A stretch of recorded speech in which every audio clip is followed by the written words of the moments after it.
জমে উঠেছে জাহাঙ্গীরনগর বিশ্ববিদ্যালয় কেন্দ্রীয় শিক্ষার্থী সংসদ জাকসু নির্বাচন।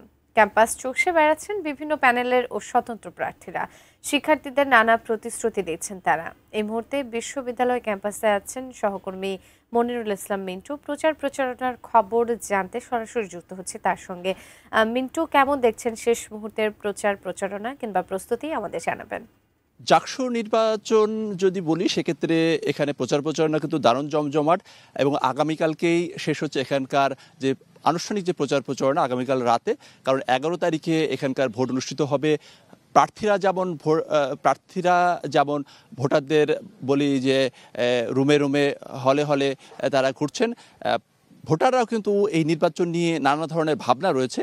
আমরা এই জাহাঙ্গীরনগর বিশ্ববিদ্যালয়ের কয়েকজন ভোটারের সঙ্গে কথা বলতে চাই যে এবারে যে নির্বাচন নিয়ে তারা আসলে কি ভাবছে, তাদের কি সমস্যা রয়েছে কি, এবং প্রার্থীদের জয় পরাজয়ের ক্ষেত্রে কোন কোন ভূমিকা রাখবে। আমরা প্রথমে একটু আসতে চাই যে আপনার কাছে প্রথমে জানতে চাই যে নির্বাচন কত উৎসবমুখর পরিবেশে হচ্ছে, অভিযোগ পাল্টা অভিযোগ, সে বিষয়টি একটু যদি বলেন।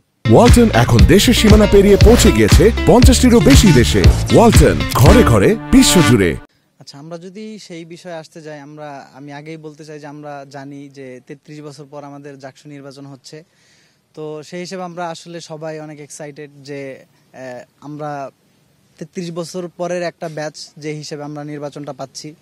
আর প্রার্থীদের কথা যদি বলতে যাই, প্রার্থীরা সবাই হচ্ছে শৃঙ্খলাবিধির মধ্য দিয়ে তাদের নির্বাচনী প্রচারণা চালাচ্ছে। বিভিন্ন হল রুমে গিয়ে, ফ্যাকাল্টিতে, দোকানপাটে, সব জায়গায় হচ্ছে তাদের প্রচারণা চালাচ্ছে। আচ্ছা, আপনার নির্বাচন নিয়ে আপনার কি ভাবনা?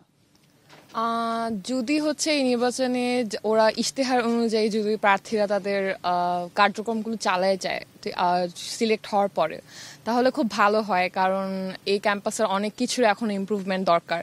সো তারা যদি তাদের প্রমিসটা রাখে তাহলে খুবই ভালো হবে যদি ওটা। আচ্ছা, আমি একটু আসতে চাই আপনার কাছে, আপনি বিশ্ববিদ্যালয়ে কি ধরনের সমস্যা আপনি অনুভব করেন, কি সমস্যার সমাধান হওয়া দরকার এই জাকসু নির্বাচনের মাধ্যমে?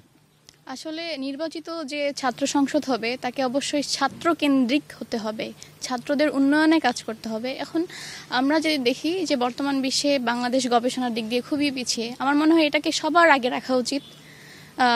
কিভাবে আমাদের গবেষণাকে আরও এগিয়ে নিয়ে যায় সে নিয়ে যারা ছাত্রদের পক্ষ থেকে কথা বলবে তারা এটা নিয়ে কাজ করুক। আমি চাই প্রশাসনও এটাতে সাহায্য করুক।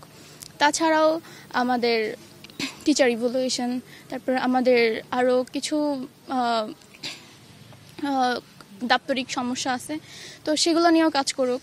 আমাদের দেখা যায় যে আমাদের রেজাল্ট পেতে অনেক দেরি হয়, তো ওগুলো যদি অনলাইনে পসিবল হতো তাহলে আমাদের শিক্ষার্থীদের অনেকের ভোগান্তি কমে যেত। তো অনেক ইস্যুগুলো আছে যেগুলো নিয়ে আসলে কাজ করা। শিক্ষার্থীদের বক্তব্য শুনছেন। এই জাহাঙ্গীরনগর বিশ্ববিদ্যালয়ে যে ছাত্র সংসদ নির্বাচন, সেই নির্বাচনে এবার প্রায় 12,000 ভোটার তাদের ভোটাধিকার প্রয়োগ করবেন, এবং যদি ভিপি পদে লড়ছেন 10 জন, জিএস পদে 9 জন লড়ছেন।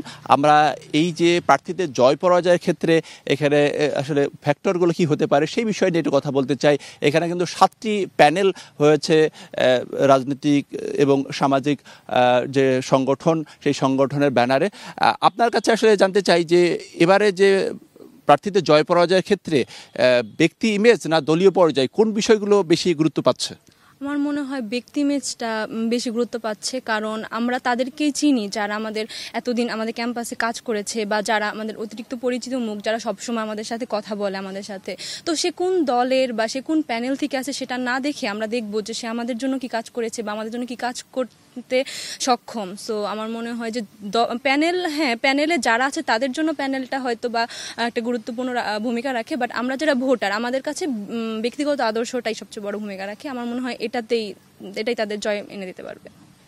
33 বছর পর পরিবর্তিত প্রেক্ষাপটে এবং জুলাইয়ের গণঅভ্যুত্থানের যে চেতনা, সেই চেতনাকে ধারণ করেই এই যে নির্বাচন হতে যাচ্ছে, এবং এখানে যে প্রার্থীরা যেহেতু আগামীকালকে যেহেতু প্রচারণা শেষ হচ্ছে, ফলে তারা দারুণ ব্যস্ত, কিন্তু ভোটারদের মধ্যেও কিন্তু এই নির্বাচন নিয়ে যেমন উৎসাহ উদ্দীপনা, তেমনি এই নির্বাচন নিয়ে তাদের নানা ভাবনার কথাও আপনি জানছিলেন।